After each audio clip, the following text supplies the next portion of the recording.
امام نسائی رحمہ اللہ، جن کی سنن نسائی پڑھی ہوئی ہے مسلم کے نیچے، اہل سنت کے مین امام ہے، 303 ہجری میں فوت ہوئی، جب دمشق گئے تو آپ کو پتا ہے اسپین میں تو آل امیہ کی حکومت رہی، باقی جگہ آل عباس کی تھی، وہ تو سب ختم ہو گیا۔ دمشق میں لوگ حضرت علی پہ ابھی تک لعنت کرتے تھے، 300 سال گزر چکے تھے۔ تو حضرت امام نسائی کو بڑا غصہ آیا، انہوں نے پھر ارادہ کیا کہ میں حضرت علی کے فضائل پہ کتاب لکھوں۔ انہوں نے کتاب لکھی خصائص علی،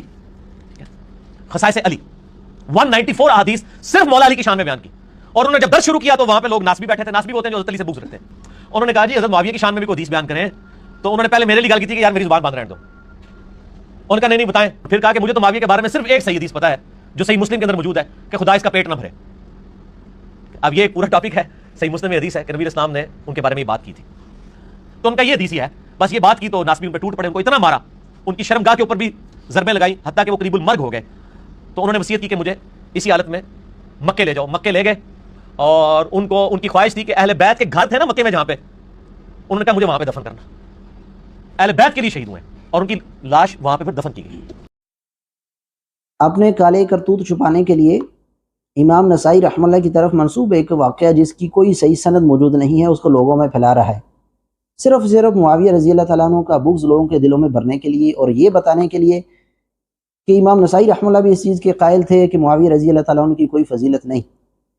حالانکہ یہ اس سے پہلے خود مان چکا ہے کہ معاویہ رضی اللہ کی فضیلت ہے، اور غزوہ بحر والی جو حدیث صحیح بخاری میں ہے 2924 اس کے مصداق معاویہ رضی اللہ تعالیٰ عنہ ہے۔ پھر بھی آگے لکھا ہوا ہے کہ یہ جو سمندری جہاد اول جو جیش ہے جو سمندر میں جہاد کرے گا، اس کس صحابی کو خوشخبری دی گئی تھی؟ جی یہ حضرت معاویہ رضی اللہ تعالیٰ عنہ اس میں شامل تھے۔ کس نے انکار کیا میرے بھائی؟ لیکن چونکہ دل میں رافضیت بری جا چکی ہے، اور یہی رافضیت جو ہے یہ لوگوں کے دلوں میں ڈالنا چاہتا ہے۔ امام نسائی رحمہ اللہ سے ایسا کوئی واقعہ ثابت نہیں۔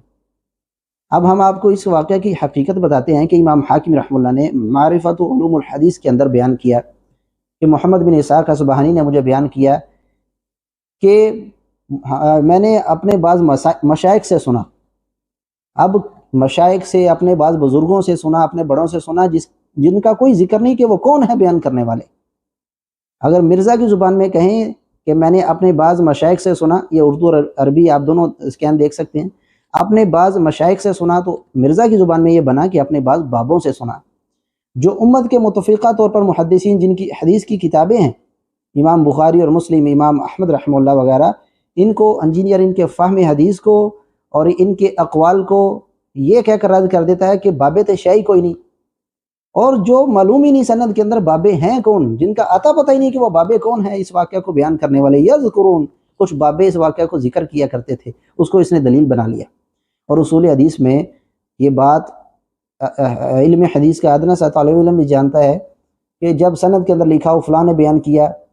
ایک آدمی نے بیان کیا، اور سند میں اس کا نام موجود نہ ہو، تو وہ سند جو ہے وہ ضعیف ہوتی ہے، وہ کبھی بھی حجت نہیں بنتی۔ اب اس سند میں جو لکھا ہے کہ مجھے ہمارے بعض مشائخ نے بیان کیا، ہمارے بزرگوں نے بیان کیا، ہمارے بڑوں نے بیان کیا، اس کی یہ کون ہے بڑے؟ یہ نامعلوم مجہول بابے تمہارے لیے دلیل بن گئے۔ لوگوں کو کہتے ہو کہ بابی ہونے کا تانا دیتے ہو کہ یہ تو بابی ہیں، ہم علمی اور کتابی ہیں۔ کہاں ہے علم اور کہاں ہے کتاب میں اس کی سند؟ ہم مرزا اور اس کی پوری ضروریت کو یہ چیلنج دیتے ہیں، پہلے ہمیشہ کی طرح جیسا ہم نے ہر موضوع پر اس کو ذلیل کیا ہے، اللہ کی توفیق و رحمت سے، کہ اس واقعہ کی ایک صحیح سند پیش کریں۔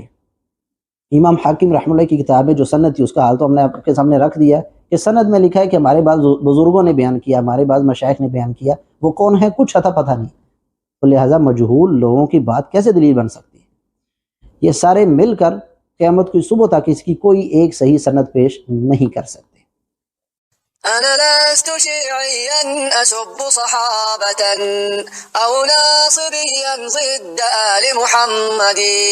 أنا لست صوفيا أطوف بقبة، أنا لست ممن يدخل القبر مسجدي، ولست يهوديا ولست برافضي۔